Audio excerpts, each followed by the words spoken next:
Syracuse back on the power play. 1 for 2 on the day, Andrew. I've liked what I've seen so far. They cashed in on their last chance thanks to Tatum White, who has possession here.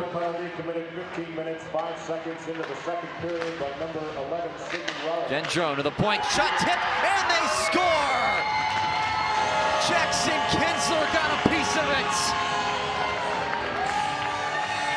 Back-to-back power plays with a score for the Orange. They lead 3-1. I can't believe how perfect this new power play unit has looked, Andrew. The only two players that have swapped positions on this power play, both have power play goals. It's pretty remarkable. Kinsler getting that deflection in front and beating LaRoe's glove side. Her 6th goal of the season. It was Tatum White who scored the last power play goal for Syracuse, and Jackson Kinsler with the most recent.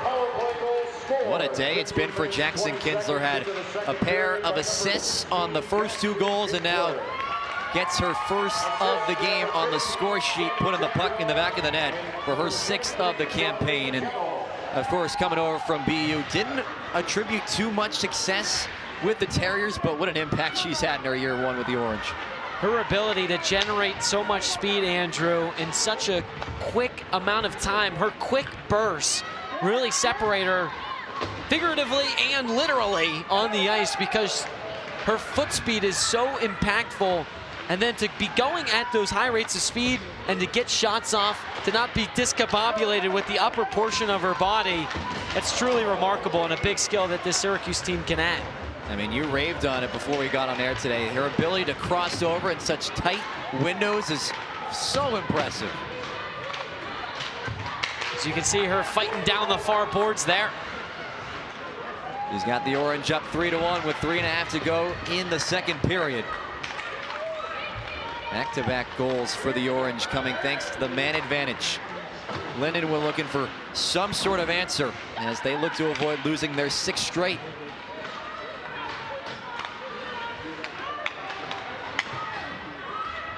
Kinsler up the near wall towards the end of her shift. Still got a little bit of energy to push it forward, and now makes her way to the bench. Gigi Poro's got the lone goal for the Lions. Sends it away, good chance on, and they score! Celia Gunnarsson, just what the Lions needed. Lindenwood makes it a 1-goal game. Great pass across from Pora. And then Gunnarsson going far side.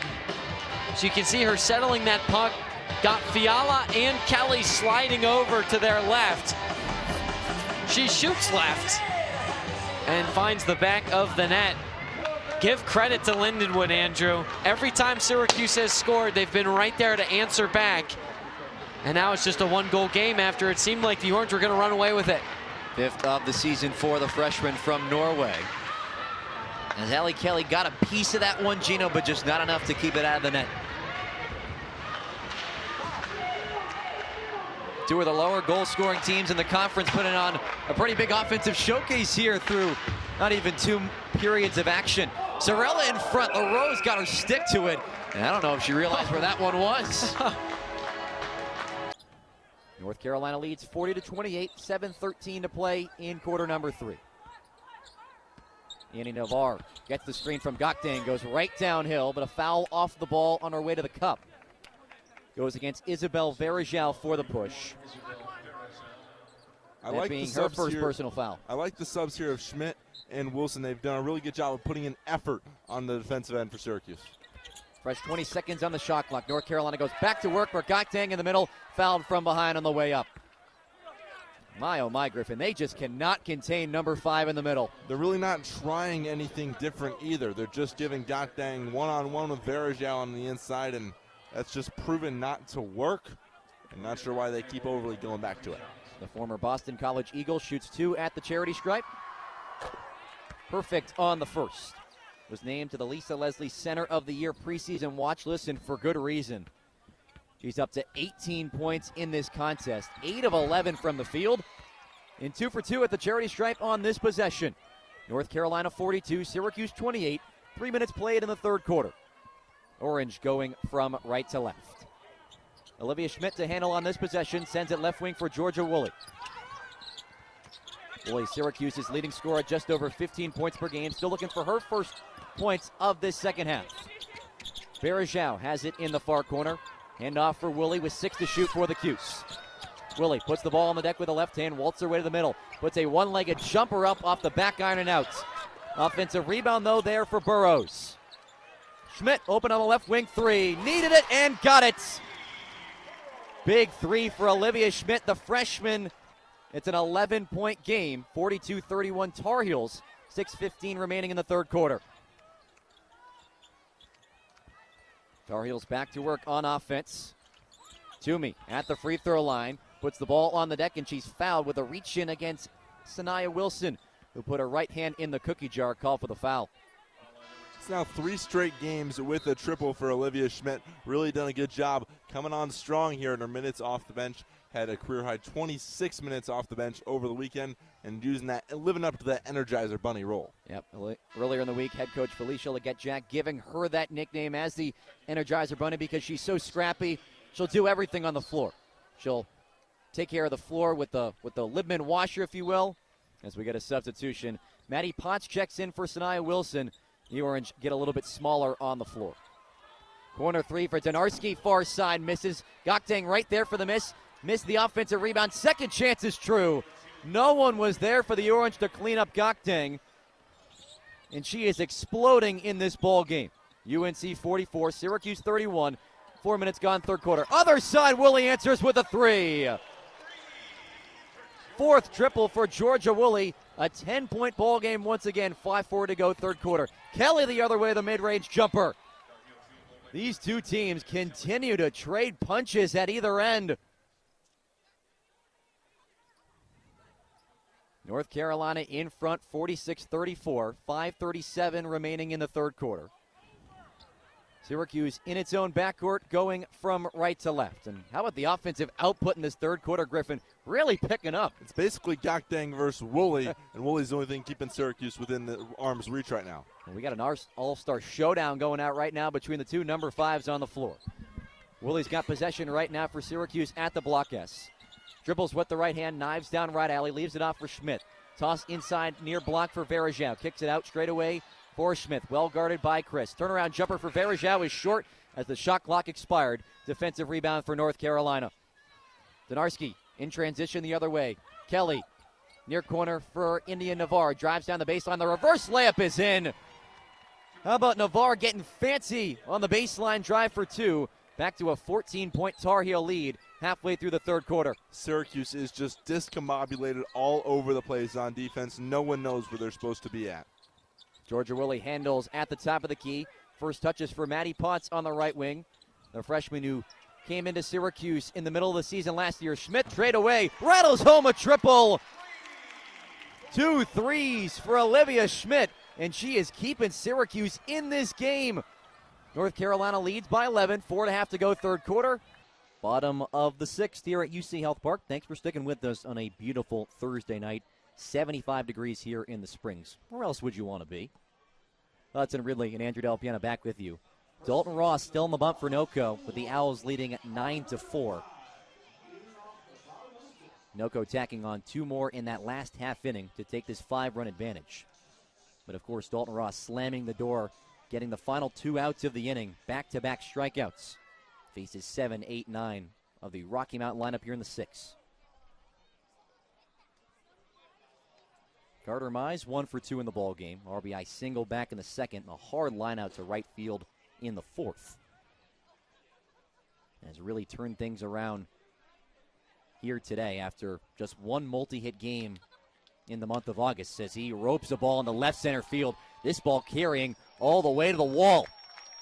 Mize looking for extra bases. He'll kick up some dirt on his way to second. He's got a leadoff double in the 6th. And that's the power you're looking for Carter Mize. It is really, really starting to pick up. And he struggled in the month of August entering this series. Well, ever since then, the tables, Andrew, have really turned for him. He's become great. Back-to-back multi-hit games for the youngster from the Joplin Outlaws, who just won a championship, what was it, 24 hours ago? Yes. And he was a big part of that before coming over to Rocky Mountain, of course. As both a player and a coach. Yeah. How rare is that to see that nowadays? Extremely. Like your player manager in FIFA. Here's Eddie McCabe. Ross starts him off with a strike. The Ballers do have one. Dondre Hubbard. That's right, they do. Their hitting coach is also their cleanup hitter. But he raked against Rocky Mountain this season, no doubt. 1-1 to McCabe. And we talk about that care and share program earlier. Rocky Mountain giving back to the community and the food banks. So great to see a handful of guys going down there earlier today. McCabe slaps it the other way. Mize gets the hold from third. He'll stay put. But Rocky Mountain, something cooking to begin the sixth. Runners at the corners, nobody out. Good choice to hold Mize at third, too, a guy that doesn't have a whole lot of speed. And a ball into shallow right. You don't want to challenge that with no outs when you really need runs. I mean, you're down 5. Haven't scored since the second. If there was any time to keep things going, it's right now. The 9th spot, Glenn Miller, in his first game at UC Health Park. Been solid so far. 2-run single in the second, a ground out back in the 4th. Saw him at In-N-Out Burger last night after the game. He gets the same meal as you. He does. The smart guy. Ross starts him off with a strike. I agree. Very smart meal. Double-double, animal fries. Yep. Chocolate shake. Chocolate shake. There you go. Occasionally a cherry Coke if I'm Ooh, feeling all right. The 2 drinks, it's tough to carry. Yeah, it's a handful. You got, the bag in one hand. You want to carry the drinks in the other two. That's tough to do. Walked back into the house last night, had my water bottle in my hand, a chocolate shake, and a cherry Coke. I nearly spilled all 3 of them. Yeah, it's just a tough move. It's smart by him. Just get the shake. 0-2 to Miller.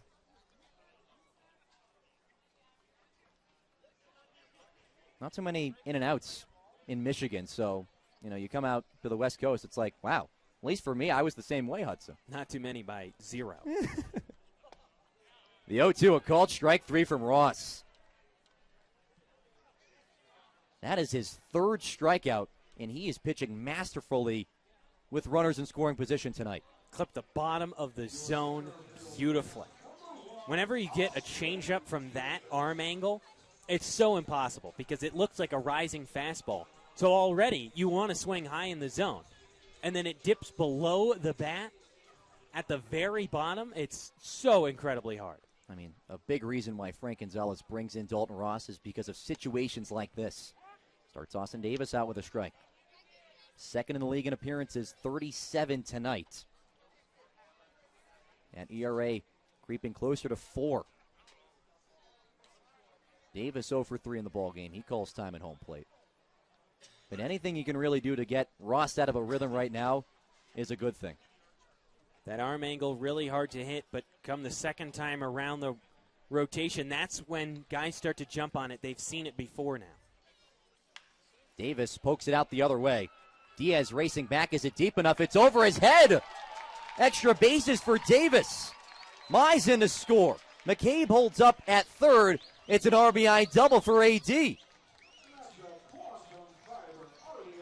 Vibes get one back, 9-5.